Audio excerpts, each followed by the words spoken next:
Live. Welcome to Scroll Sessions. This is the intro.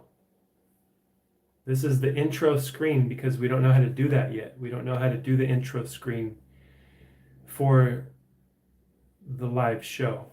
I think that would simplify things a lot. You know, we're waiting to get a little bit of an audience in here. And we need the title screen to do that. We can't really do that this way. You know, we can't do it the way that we're doing it. But we'll figure it out. Maybe by next video, we'll get it figured out. But this is the title screen for now.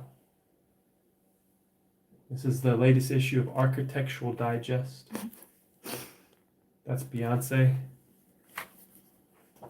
You guys are probably going to love seeing these pictures that I show you. Probably really going to appreciate these.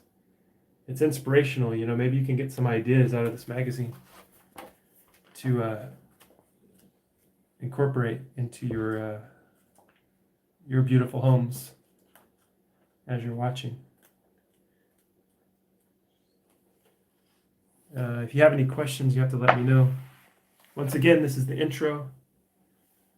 If you want to get to the show, get to me just rambling on, you have to fast forward about, I'll just do the intro for 5 minutes. How about that? Let me know when 5 minutes have passed. Okay. So this is the intro. I'm going to be reading silently. Total silence. I'm not going to say a word for 5 minutes straight. And just think to yourself, you know, what am I doing with my life? Why am I watching this YouTube live stream? Total silence, 5 minutes straight. I'm not going to say one word until we get some people in here. I'm going to be reading Architectural Digest. I'm not going to speak at all. This is the intro. So does the 5-minute countdown begin when you stop talking? I'm not going to stop talking. How many minutes do we have so far? 2 minutes and 21 seconds. Oh my God. I know. 3 minutes, it's an eternity.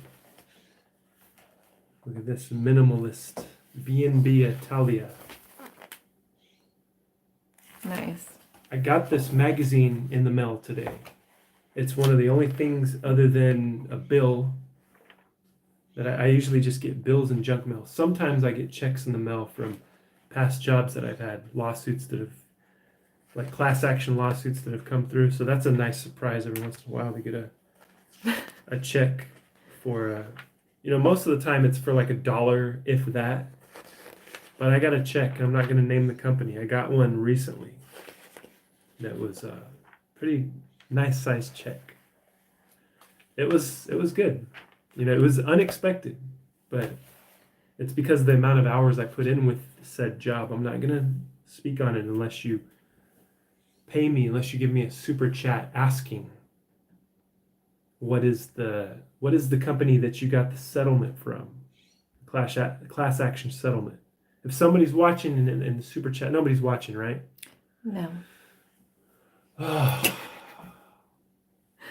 It hasn't been 5 minutes yet. Okay. This is the beginning of the show. This is the intro, where I'm learning about the art of hospitality.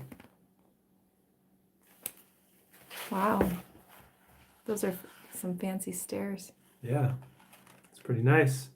Teaming up with the world's leading artisans and designers, Cartier celebrates its storied heritage and reimagines the future of the retail experience. Cartier.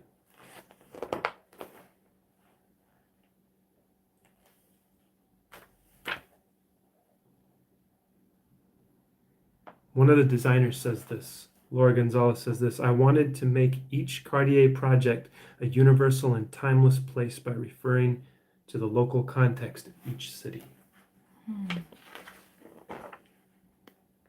So most of you are going to be watching this after it has been live, and after it's gone live and it's uploaded to YouTube.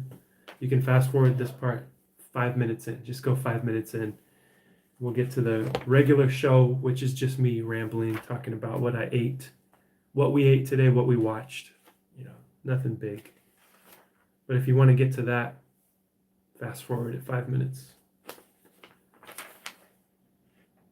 She never paid much attention to trend, but it seemed to follow her anyway. Who are we talking about?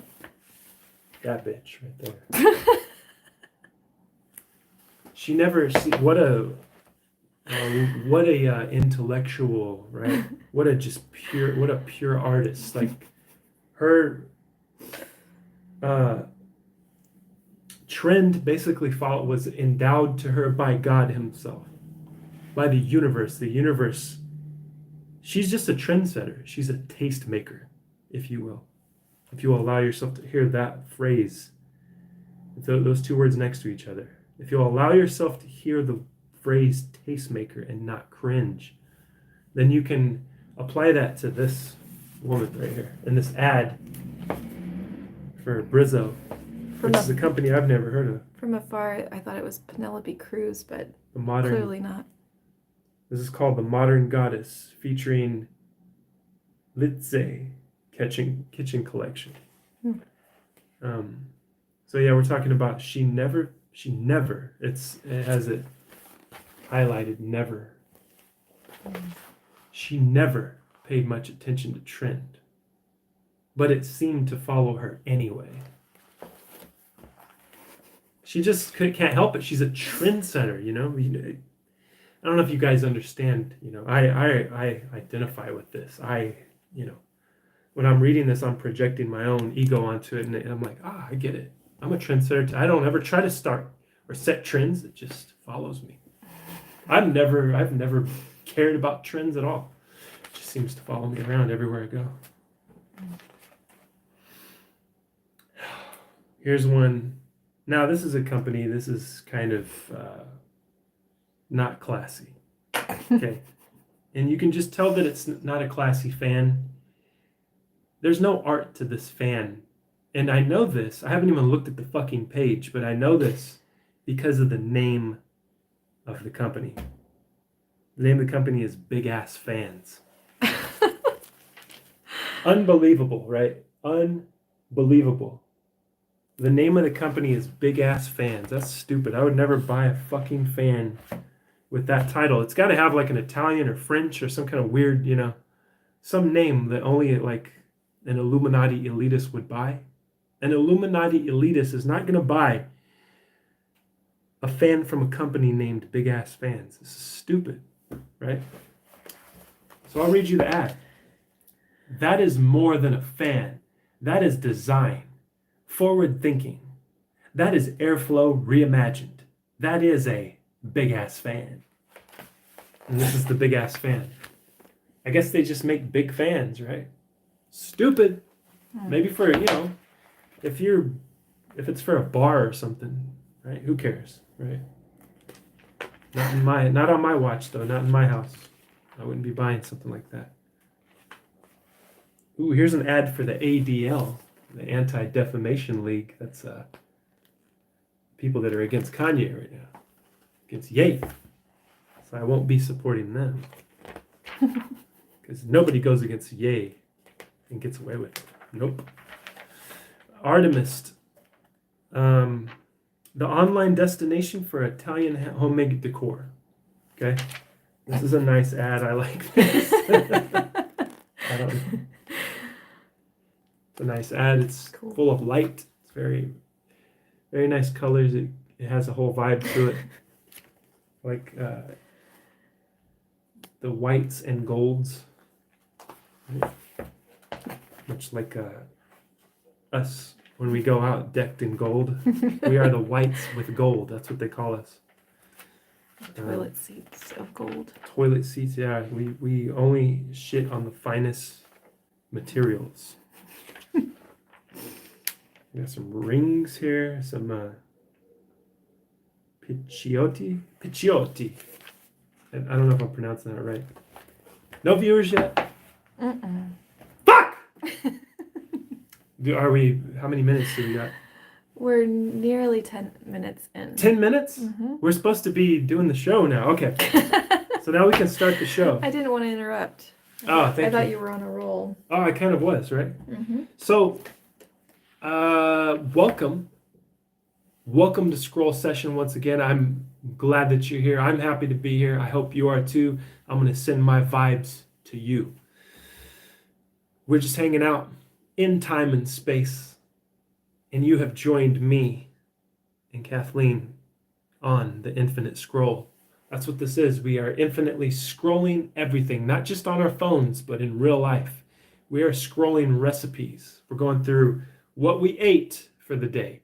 We are scrolling through the most recent, hottest, most trendy, intriguing, interesting, sexy ass new shows. We bring that to you too, what we've been watching, which nothing we've been watching really fits that category because we're watching old ass fucking ancient shows today. We moved on from The White Lotus and we moved on to The Sopranos. Okay, this show came out in 1999.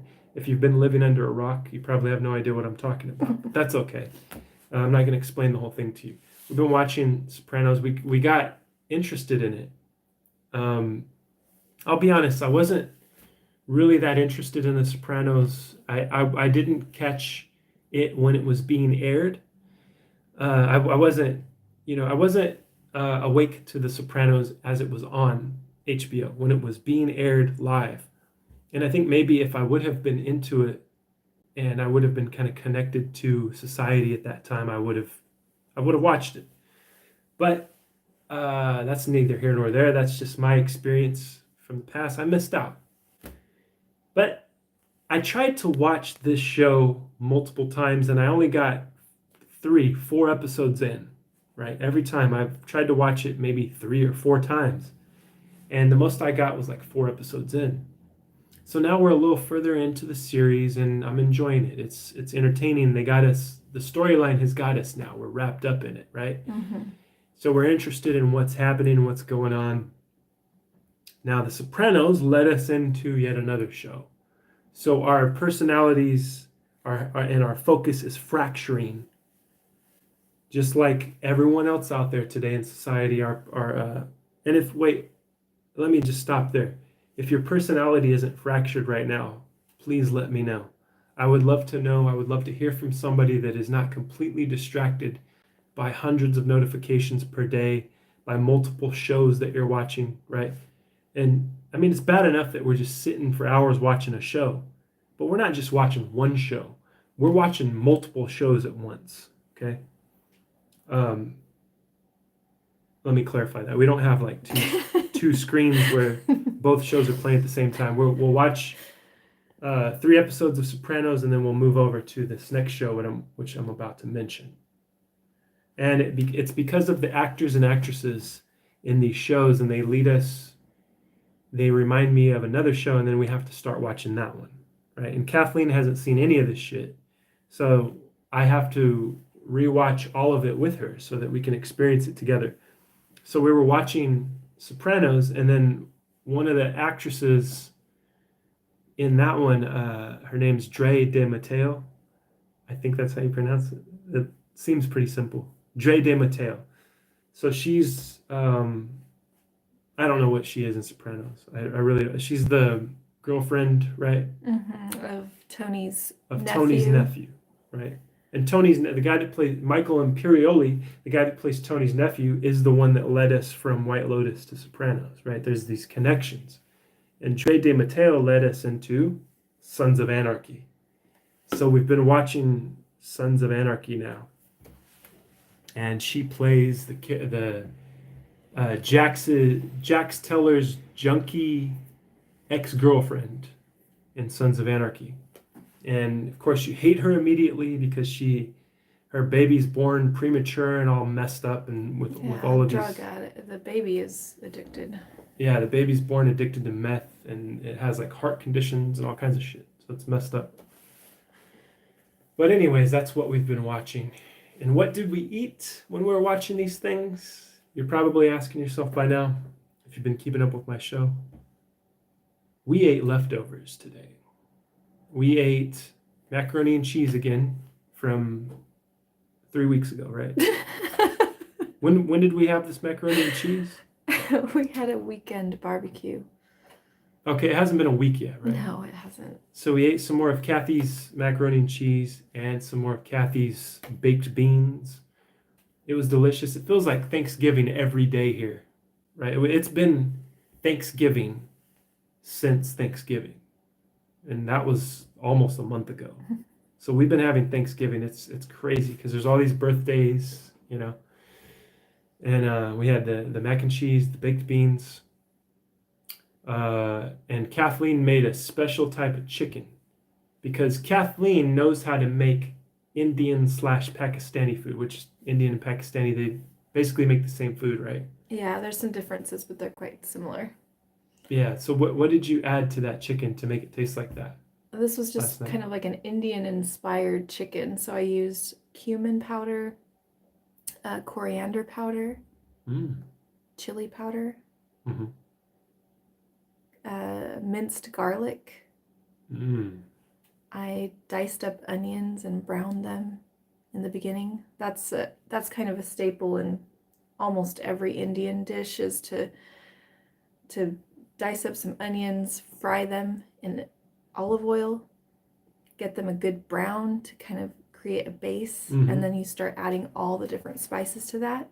Mm. Had I had tomatoes, I would have added tomatoes to that to make a really nice gravy, but I didn't, so I just improvised and added all those spices and Nice. created some chicken for our rice. Yeah. When you were cooking it last night, I could smell it. I could smell it, and I knew that you were up to something. I knew that you had, like, you'll make certain dishes, but last night you didn't really specify what kind of chicken dish you were going to make. You just kind of threw it in there and improvised, right? Mm-hmm. And it smelled so good, and I knew it. I knew that she was up to making some like more Indian food. So it was delicious. Thank you. And we had chicken flavored rice-a-roni as well, right? Yes. Which is a staple from my childhood. I used to always eat chicken flavored rice-a-roni.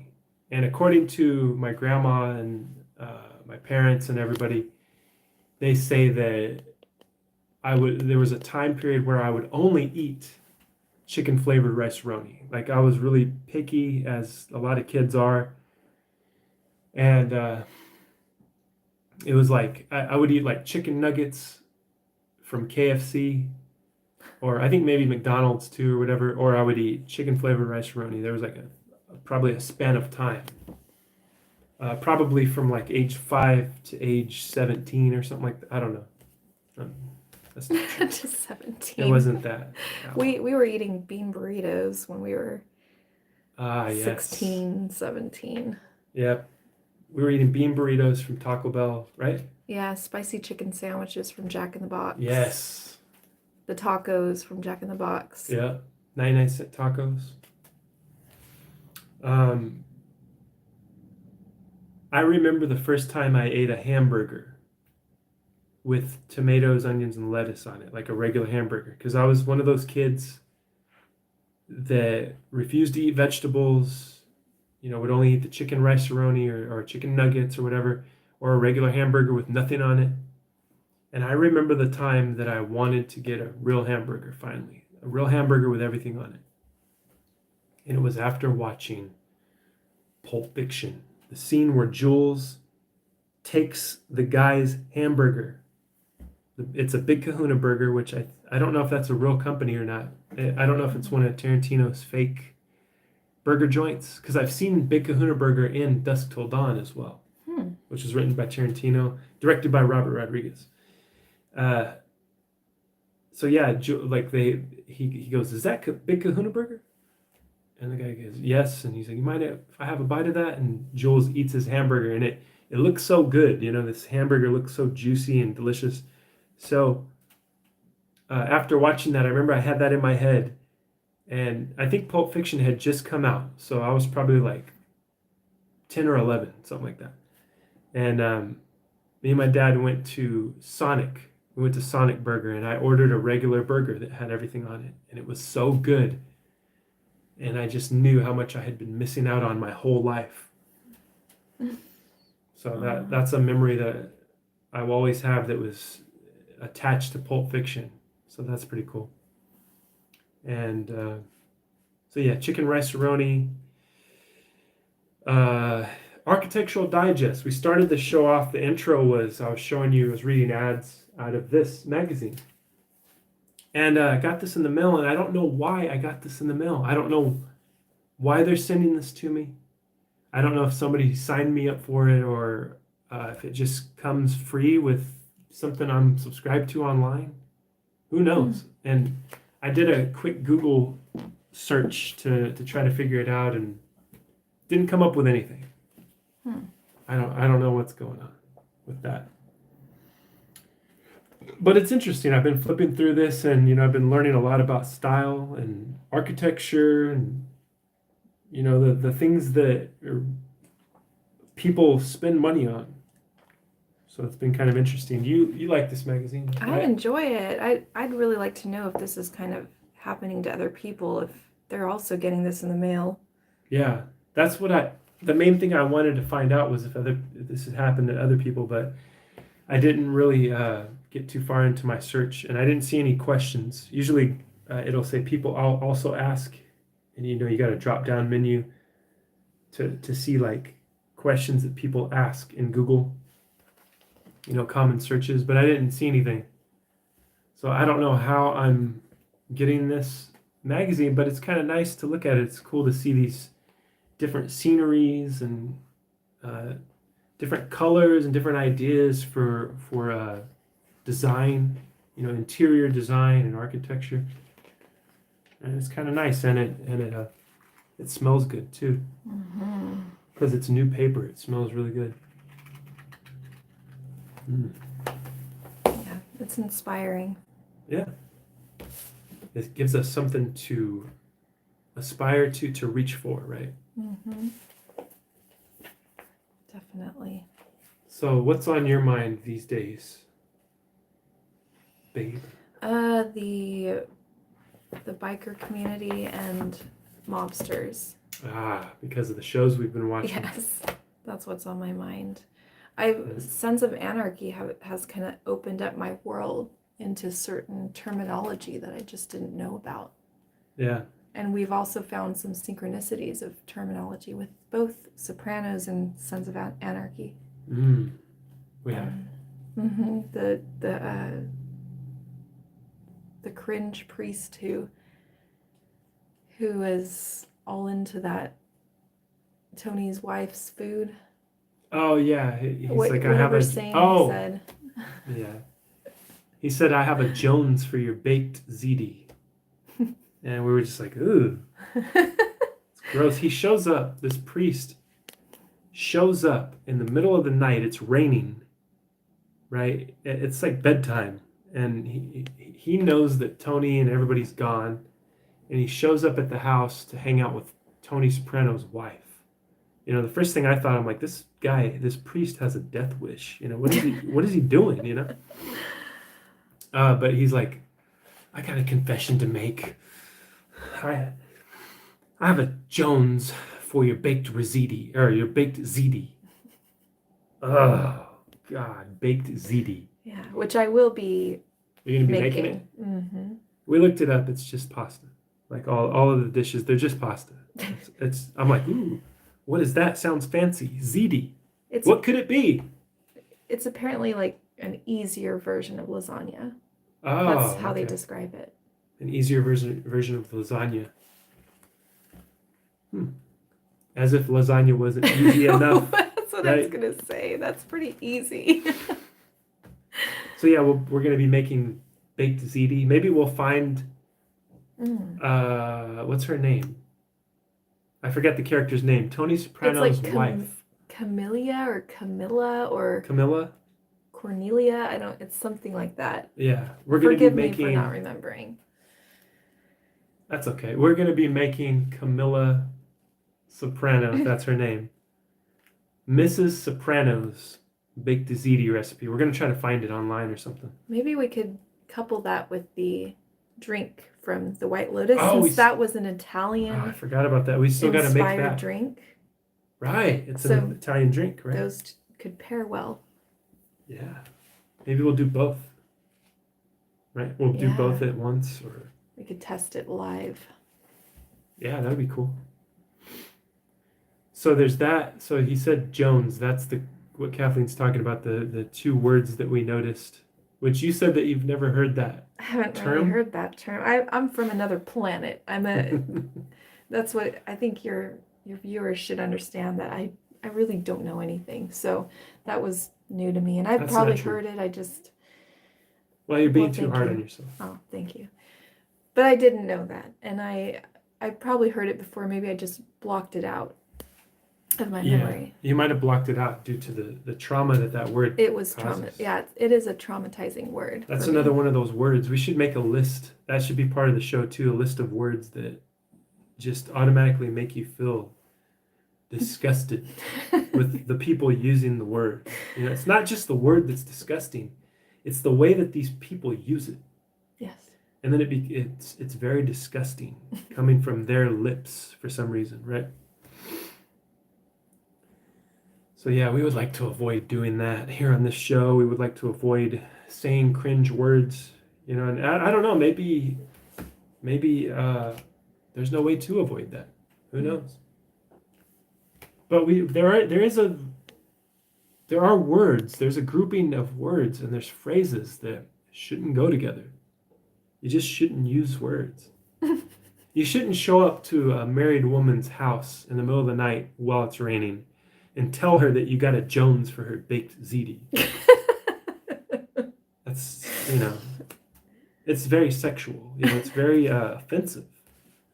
I would think that a married woman would be highly offended at that if you said that. I mean, maybe not, because she probably would really appreciate that you loved her food, right? Most women really appreciate when a person, especially a guy, likes her food, right? Yeah. Likes her cooking. Yeah, she was all excited about that. Yeah. And then that communion scene. Oh my God. Yeah, that was so hot. The communion scene. A woman that I wasn't attracted to, right? And the magic of film made me attracted to her as he's giving her communion, so he's putting the wafer on her tongue, and it's like extremely close up. It's so The fire. sexual. Yeah, there's a fire burning behind her. The light behind her, it's warm and hot and sexy, and you think that, is this a family show? I feel like your mom might be watching. I don't want to say. There's certain things I don't want to say. Perverted things. Oh, is this a family show? This show? Is it? No, I don't think Okay. so. It looked like she was gonna suck his dick. I'm sorry. I had to say it. It just looked like that. I was anticipating it, and it didn't happen, so I was a little let down by that she didn't suck the priest's cock. Forgive me to the in-laws and to Granny and everybody watching. I'm so sorry that I'm such a disgusting man, but I have to say these things. I gotta express them, or else it'll just rip me apart from the inside out. If I don't express these things, these thoughts that go through my head, God forgive me. If I don't express them, if I don't get them out, it won't just destroy me. It'll find you as well and just tear you apart. It's just this way. It's just a butterfly effect of neglect. You're holding back your feelings, and imagine there's a species of people holding back their true thoughts and their feelings. That's not good. That's eroding the fabric of society. Mm-hmm. It's killing us. So now we're to the inspiration part of the video where I talk about how you should be yourself, take your vitamins, drink a lot of water, and stop masturbating. Get some sun. Stop playing video games so much. I know they're fun and it's instant dopamine you get to release, but you got to stop playing video games. Okay, you got to live reality a little bit. You got to get out of the house. You got to go take a risk. Risk your life. Go ride a motorcycle. Really, that's my advice today. We're watching Sons of Anarchy. Why not, right? Mm-hmm. Go for a motorcycle ride. Get one. If you don't have one, if you can't afford it, work your way up to it. How many minutes do we have on this thing? About 30, almost 30. Nice. I'm going to tell a little story about my motorcycle. So I bought a motorcycle But I had been wanting to ride a motorcycle most of my life, as far back as I can remember. And for whatever reason, I was never surrounded by that. I didn't really have anyone in my life that was currently riding motorcycles. My grandpa had ridden motorcycles. He raced motorcycles when he was young, but he didn't ride them anymore, and nobody around me really did. So I wasn't exposed to it. I felt like I had to do this myself. I had to get myself into the world of motorcycles. And so I finally did. I finally bought a motorcycle back in 2019, and I learned to ride it. I got my license. It was a big deal for me. It was a really big deal to do that because it's something I had thought of for so many years. Like, I'm talking about like since I was a little kid. There's a picture of me dressed like Terminator 1. Okay, this is a picture from 1988. I'm dressed like a biker. I have my big wheel next to me. I have a gun on my hip. I got the glasses, the haircut, leather jacket. And it was a big deal to me. I wanted to do that. It had been in my head for so long, and I put it off for so long. It was one of the things that I was supposed to do.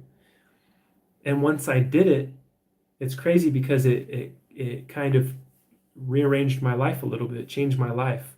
I made a lot of new friends because of it. The motorcycle led me to a friend who led me to another friend who led me to a group of friends. And I made all of these new friends because I went and I did something that I was scared to do. So that's the Markspiration Corner for today. Thank you. I hope that you enjoyed that. I hope that it brings you some type of value. I hope that I send great vibes to you. I want you to be happy and healthy, and to pursue your happiness and to get it, to go out and take it, right? Mm-hmm.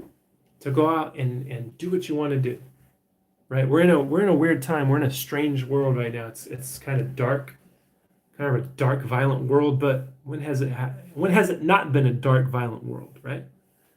We just get to see it now on camera. We get to see it because everybody's carrying a camera around. We weren't exposed to how dark and violent it was. Now we are. Now it's something we have to think about, right? Mm-hmm. And it probably, to be honest, it was probably worse in the past. It was probably worse.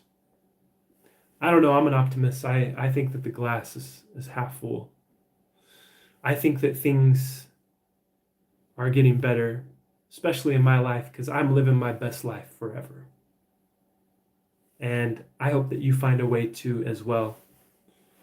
I love you even though I'm looking at the lens of a camera. I love the lens of this camera right now. This phone is so old. It has served me so well. I've gotten so much use out of it. I've gotten my money back tenfold on this phone just by using it, the joy that it brings me. That's also a demonic, evil device. It's a black square out of a Kubrick film. It really is a horrible thing. But I love it anyways, and I love you. I'm looking right at you through this lens. I can see you. I know exactly who you are.